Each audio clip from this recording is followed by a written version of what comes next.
Oduu gaddaa jalbattee urgeessaa ajjeefamee karaa gubbaatti darbameeti jira.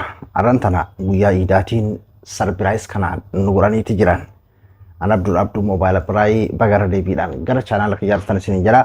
Arraa Muslima biraa ayyaana guddaa guyyaa iidaa, guyyaa gammachuu, guyyaa soddomman isaa soomanii soomana kana Rabbina irraa qeebaliidhaan ifirraa gaggeessuudhaatti ture.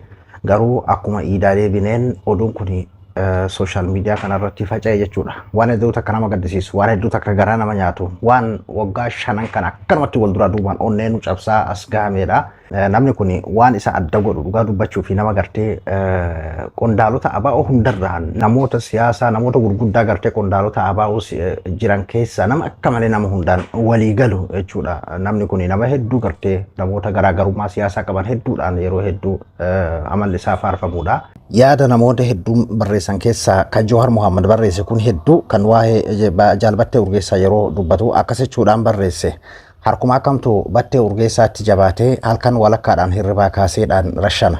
Akkamiin namni battee beeku garaa jabaatee ija keessa laalaa arraba qawwee harkisuu danda'e laata. Jarana kuni maaluma jedhama amma battee yoo xinnaate bara 2015 irraa kaaseen beeka. Ejjennoo siyaasaa cimaa qabaatus nama ta'ee namuma kamiifuu nama hamtuu yaadu hin turre. Hagayyaa 2016 gaafa hiriira guddichaa qabamee akka malee reebamee du'ee jedhameetiin gatamee yeroo dheeraadhaa fi hospitaala ture. Sana asis yeroo garagaraatitti hidhamuun dararaa hamaan irraa gahus nama haaloo qabatee hin turre, nama haalee qabatoo hin turre.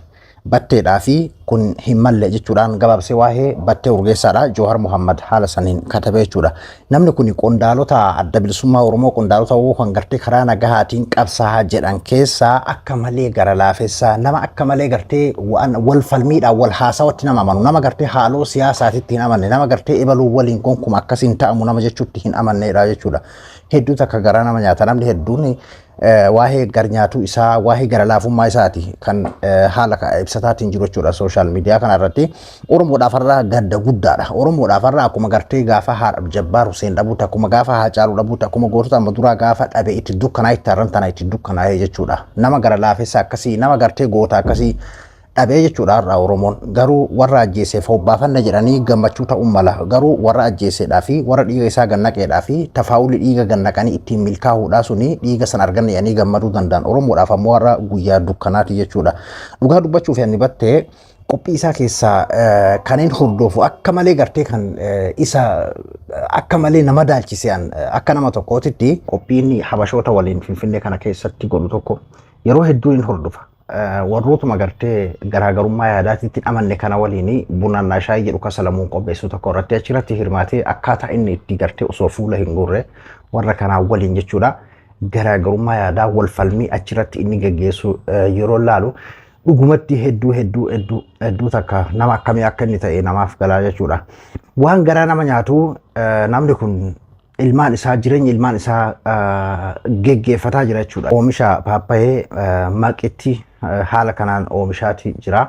Yeroo garagaraatti las keessatti suuraan ergitan ammayyuu garuma gartee oomisha dalagaa isaa kana dhufeeti hoteela bulee hoteela inni bule kana keessa halkan gara naannoo sa'a 6titti hidhattoota waraanaa mootummaatiin achi keessaa baafamee ajjeefamee darbamee jedhan. Du'a lammataa waan garaa nama nyaatu jechuun harki haacee akkas godhe kanaaf rifannoota qaba kanaaf hambaa hambisachuuf himi harki Abdul Jabbaar Huseen akkasitti kosii keessatti darbe jechuun Abdul Jabbaar Huseen akkasitti ajjeesee bakka kosii qoshaasha keessatti darbe harki Haacaaluu Hundeessaa akkasitti ajjeesee karaa gubbatti darbe battee urgeessaa akkasiin godhu jechuuf miti hangafarraa gadi eegalame biyya san waggoota 5 darban kana keessaa hangafarraa eegale Haacaaluu irraa gadi eegale jechuudha.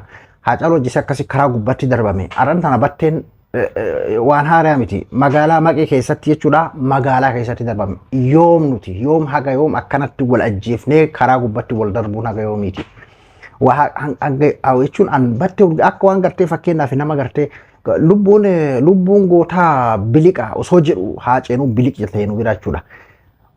Battee urgeessaa kana akka waan gartee nama hin ta'in yookiin akka waan nama rasaas hin ajjeesne wahii ta'eetitti amanuun dadhabe waan kana yeroo gartee fakkeenyaaf battee urgeessaa ajjeefame jedhutti jechuudha. Duuba haala saniin galaafatameeti jira.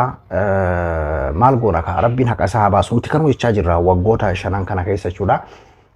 Nuti amma yoom warri bosonaa galee kabusona qabsaa jiru galee yoom nageenyi bu'ee yoom araarri bu'ee Oromoon kun boqata yoom Oromoon jidduutti rakkatu irraa boqata yoom isaanummaanuu wal ajjeesuu irraa gara waliin ta'aniitiin siyaasaan akka siyaasa hammayyaa ammantaan addunyaatti buluu jirtu addunyaa gurguddatte qofaa miti Afrikaan maanuu amma siyaasa akkanaa kanarra guddattee jirti yoo jiraate biyya akkanaa amma Itoophiyaa biyyuma teenya san qofa natti fakkaata yoo Eertiraan fa'aa jiraatte hin beeku amma Afrikaanuu qaroomattee jirti biyyi duraan akkana wal godhaa turte hundisii amma qaroomattee jirti jechuudha haala kanarra wayyooytee jirti yoo guututti hafuu baatellee haala kanarra wayyooytee jirti kenna baatiin torbaan guyyaa guyyaan akkana dhageenya qeerroo fi qarreen dargaggoonni lafaa dhufoon bar guyyaa irra tartiibaan gartee akkasitti rashanamu lakkoofsa hin qaban garuu hayyootuma gartee hawaasa duratti as bahanii mul'atan namoota akkanaa kanneen yeroo dhageenyuudha nuti hundinuu gadi baanee boonna malee qeerroo fi qarreen guyyarraa ilmaa miskiinaa guyyarraa wareegama guyyarraa rashanaman lakkoofsa hin qaban jechuudha. Yoom araaraman jettee akkamitti abdii horatta? Kabosona jiru san walii yoom araaraman yoom Oromoon afaan tokko dubbataa wal ajjeesuu dhiisa jenneetti nuti kanatti hawwiin kenna yoom kabosona jiru galaadha hawwiin kenna kabosona jiru galee yoom nagaa waliin biyya bulchan yoom nagaa waliin tarkaanfatanii hawwiin kenna garuu tokkicha gartee fakkeenyaa fi isaan amanee galee isaan jala jiru kan gartee isa kunoo oorruu isaa qotateetiin jiraataatiin jiru kan ilmaan isaa guddifataatiin jiru iyyuu tokkicha kana gadi baasanii adaawwanni gaafa duraa gaafa hidhaa keessa jiru hidhaa keessatti hedduu dhukkubsate achi keessa hidhaa hedduu dhukkubsate akkana ta'e jechuudha foon isaa irraa dhumee gaafa sana sadarkaan dhukkubbi isaa hammaate ni du'a jedhameeti baafame natti fakkaata eega gartee dhukkuba rabbiin isa wayyeessee nama ta'ee maatii isaa keessatti deebi'ee inumayyuu oomisha paappaayirratti bobbee akkasitti hojjetaati jira duuba akkasitti galaafatan jechuudha qawwee ajjeesanii magaalaa keessatti darbanii jechuudha. Hagas akka kabajaa dhabe jechuudha Oromoon haganata akka kabajaa dhabe beekaan achi keessa taa'ee nagahaan gadi bahee galaan ilmaan kiyyan guddifadha akkamii jedhame biyya abdii barakka biyya san irraa abdii muratan waan nama goosisu waan biyya san irraa besse abdii nama murachiisu waan akkanaa kana yeroo argan akki jedhanillee nama dhibaa jechuudha. Akkuma gartee amma dura akkuma Jabbaaru Hussein jechaatiin turre akkuma Haacaaluudhaan jechaatiin turre rabbi dhugaasaa haa baasu kaa waan bira maal jenna. Bar yoom abdii raggaasaaf haa baasan yoom battee urgeessaaf haa baasan jenna hin bahini achuma keessa haa ta'an iyyuu bisa achuma keessatti haa du'an maaliif bakka reeffi isaanii gartee gadi baafamee karaa gubbatti darbamee akka saree bar sareellee Oromoon sareellee kabaja qabaaf sareenis yeroo duutetti dafee fuudhee bakka reeffi isii suni namarrallee miidhaa hafuurri hin geessifnee fi karaa gubbatti akka hin mul'anne fuudhee achirraa gata adurree karaa fuudhee gata lubbuun Oromoo kabaja sareedhaaf kennamu san illee hanqatte kabaja adurreedhaaf saree bineensaa kennamu san illee hanqatte jechuudha karaa gubbatti darbama fuudhe hayyuun guddaan akkanaa kun beekaan sabni abdatu kan akkanaa kun jechuudha beekaan sabaaf jiraate kan akkanaa kunneen jechuudha akkuma haacen jedhee lubbuun gootaa biliqaa akkasitti bilig godhanii galaafatanii jiran jechuudha. Ilmi namaa maaliif siyaasama qoshaasha tanaaf jecha ilma beeytonni Oromoo hayyoonni Oromoo siyaasama qoshaasha angoo yeroodhaa tanaaf jecha akka waan gartee zalaalam jiraatanii akkaataa seenaa gaafa durii nugusoota irraa gaafa durii fiilima keessatti ilaaluu san haga yoomii ofirratti qabatamaan laala nuti biyya san keessatti